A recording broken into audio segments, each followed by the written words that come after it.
안녕하세요. 세바시대학 4기 노석훈입니다. 여러분은 말하는 거 좋아하세요? 네. 저는 좋아하지 않았어요. 굳이 필요도 못 느꼈고요. 그런데 지금 여기 이 자리에 서 있는 게 굉장히 아이러니하죠. 그래서 오늘 이 아이러니에 대해서 이야기해 드릴게요. 저는 현재 외국계 기업에서 근무를 하고 있고요. 몇 달 전에 팀장을 맡게 되었습니다. 팀원들에게는 업무 지시와 면담도 하고 또 다른 팀장들과는 업무 협의도 하죠. 또 상사분들에게는 수시로 업무 보고도 하게 되었고요. 한마디로 듣기가 편했던 리스너에서 말을 해야 하는 스피커가 돼버린 거죠. 그런 지금의 상황이 저에게는 너무나도 낯설기만 합니다. 저 나름대로는 다른 사람의 말을 잘 들어주는 편이라고 생각해요. 흔히들 경청을 잘한다고 하죠.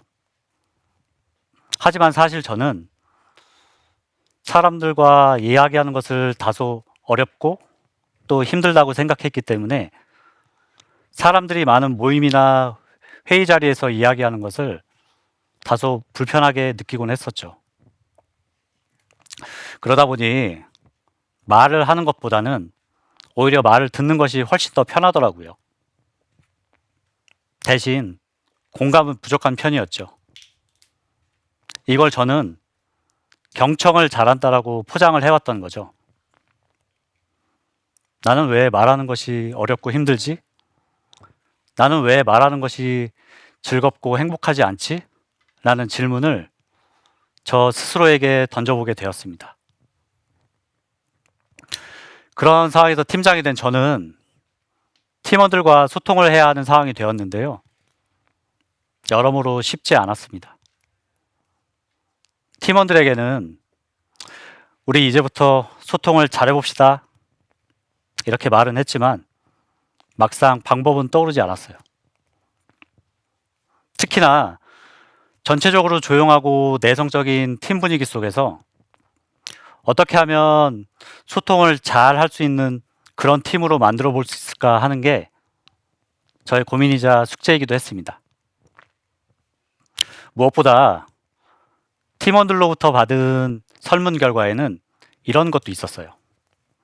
바로 팀장이 솔선수범해야 한다는 것이었습니다. 한마디로 영화 친절한 금자씨에서 이영애 씨가 했던 그 명대사처럼 너나 잘하세요. 아마도 이런 뜻이었겠죠? 그럼 나는 어떻게 모범을 보여야 할까 고민을 하기 시작했고 그 과정은 무척이나 힘들고 고통스러웠습니다. 그때부터 저는 본격적으로 소통과 관련된 책들과 강연 등을 보면서 어떻게 하면 소통을 잘할 수 있는 그런 팀으로 만들 수 있을까 하는 거에 대한 답을 찾기 위해 노력했어요. 하지만 아무리 책을 보고 강연을 들어봐도 아, 그렇구나. 딱 거기까지였어요. 저도 직접 말을 하고 표현을 하고 그것에 대한 피드백을 받아야 하는데 책이나 강연은 그런 게 아니었어요. 그러던 중에 제가 평소에 자주 보던 세바시에 대학이 있다는 것을 알게 되었고 무엇보다 말하기 전공이 있다는 것을 알게 되었어요. 그래서 저는 바로 클릭 신청이 완료되었습니다. 어떤 기분인지 아시겠어요? 그래, 이건 기회야. 나도 열심히 노력하면 말을 잘할 수 있지 않을까? 라는 기대감과 자신감을 갖고 저의 말하기 걸음마는 이렇게 시작이 되었죠. 물론 팀원들에게도 제가 말하기 수업을 듣고 있고 열심히 노력하고 있다는 것을 말해 주었습니다. 한마디로 일종의 약속을 한 셈이었죠. 하지만 잔뜩 부푼 기대감을 갖고 시작된 저의 말하기 걸음마는 시작부터 쉽지 않았어요.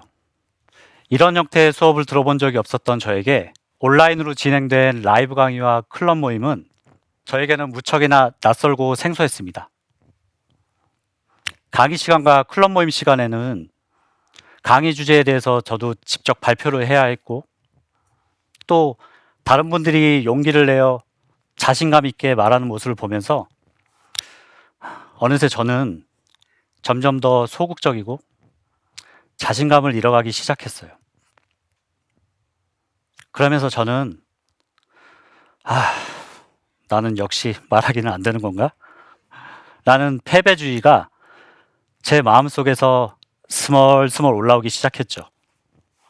그렇게 저는 조금씩 포기하려고 하는 저의 모습이 너무나도 싫었습니다. 하지만 그때 제 머릿속에 떠오른 생각은 내가 왜 말을 하려고 하는 거지? 그래, 나는 사람들과 소통을 하고 싶은 거였어. 바로 이거였습니다. 이렇게 포기하면 안 되겠다고 생각한 저는 다시 마음을 다잡고 수업에 집중하기 시작했죠. 수업 때 배운 것들을 회사에 가서 열심히 연습해보고, 또 팀원들과는 소통을 주제로 함께 토론도 해보면서 그날 제가 했었던 것들을 다시 생각해보고 또 정리를 하기 시작했습니다. 그러면서 뭔가 변화되고 있다는 느낌을 받았는데요. 그 느낌은 굉장히 좋았습니다. 전에는 느껴보지 못했던 그런 감정이었죠. 이렇게 사람들과 대화를 하면서 소통을 하다 보니 어느새 제 일상에도 조금씩 변화가 생기더라고요. 그 변화는 크게 3가지로 말씀드릴 수 있을 것 같은데요. 우선 첫 번째는 듣는 것이 편했던 제가 이제는 제가 대화를 하기 위해서 사람들에게 먼저 다가가 말을 걸기 시작한 거였어요. 그러다 보니 점점 말을 하는 것에 대한 부담감은 사라지고 자신감도 생기기 시작하더라고요. 이렇게 사람들에게 다가가 먼저 말을 건네는 제 모습을 보면서 이제 내가 진짜 소통이라는 걸 하고 있구나 라는 느낌을 받게 되었죠. 이제는 듣는 거에 더해서 말하는 것이 조금은 더 즐거워졌다는 그런 느낌을 받고 있습니다. 그리고 두 번째는 팀원들도 조금씩 마음의 문을 열고 말을 하기 시작한 거였어요. 전에는 먼저 물어보거나 요청하지 않으면 대부분은 먼저 말을 하지 않았어요. 굉장히 수동적이었죠. 하지만 지금은 먼저 다가와서 말을 걸기 시작합니다. 작지만 그들 안에서는 굉장히 큰 변화가 일어난 거죠. 서로에 대한 관심의 표현이 이 작고 소소한 말 한마디로부터 시작이 되었고, 지금은 서로가 일하기에 조금은 더 편안한 그런 분위기가 되었습니다. 무엇보다 제가 팀원들에게 솔선수범하겠다는 그 약속을 지킬 수 있어서 저는 너무나도 기뻤어요. 마지막으로 3번째는 말하기는 우리 가족에게도 긍정적인 영향을 주었습니다. 말수가 적고 평소 무뚝뚝한 편이었던 제가 이제는 먼저 말을 하고 표현을 하기 시작하니 제 아내와 딸도 달라진 저의 모습에 그전보다 더 적극적으로 표현을 해주고 있어서 내가 정말 사랑을 많이 받고 있구나 라는 느낌을 갖게 해줍니다. 가족으로부터 좋은 에너지를 받고 그 에너지를 다른 사람들에게도 나눠줄 수 있어서 저는 지금 그 어느 때보다 더 열심히 그리고 행복한 마음으로 제 일과 가정에 충실하고 있습니다. 그리고 얼마 전 회사에서는 올해 직원 만족도 조사가 다시 진행되었는데요. 우리 팀의 결과가 어떻게 나왔을까요? 궁금하시죠? 네. 전체적으로는 결과가 작년보다는 훨씬 좋아졌고요. 특히나 소통 관련된 항목에서는 작년에 43점에서 올해 73점으로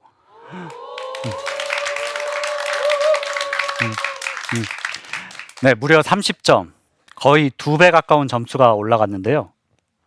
이건 마치 이제 막 걸음마를 뗀 갓난아이가 갑자기 달리기를 시작한 것 같은 그런 느낌이었다고나 할까요? 굉장한 변화였고 전 너무나도 기뻤습니다. 물론 이 말하기, 그러니까 소통 하나로 모든 것이 다 좋아졌다라고 말할 수는 없겠지만, 그래도 다른 것들의 긍정적인 변화를 이끌어내는 데 있어서는 이 말하기가 어느 정도 핵심 역할은 하지 않았나라는 생각을 해보게 됩니다. 돌이켜 생각해보면 말하기를 통해서 저의 일상은 단단해졌고 저의 내면은 깊고 넓어졌습니다. 듣기만 했던 저의 반쪽짜리 소통은 말하기를 통해서 비로소야 완전체를 향해 가고 있습니다. 옛날 속담에 말 한마디로 천냥빚을 갚는다라는 말이 있듯이 말이 갖는 힘은 정말로 강력합니다. 어떤 말을 하느냐, 어떻게 말을 하느냐가 굉장히 중요하다는 뜻이겠죠. 여러분, 흔히들 요즘의 소통 방식은 말하기보다는 텍스트, 즉 문자나 이메일 등의 방식이 훨씬 더 편하다고 하는 사람들이 많습니다. 심지어는 회사의 사무실만 봐도 그렇죠. 바로 옆자리에 동료가 앉아 있는데도 불구하고 문자나 이메일을 보냅니다. 말 한마디면 될 것을 왜 그렇게 우리는 자꾸만 힘든 길로 가려고 하는 걸까요? 말하기에는 텍스트가 전할 수 없는 위로가 담겨 있고 공감이 담겨 있고 내 마음에 모든 것이 담겨 있습니다. 그래서 저는 여러분의 진정한 소통과 행복이 이 말하기로 시작되지 않을까 싶은데요. 그 시작이 바로 오늘의 말하기가 되기를 진심으로 기원하겠습니다. 감사합니다.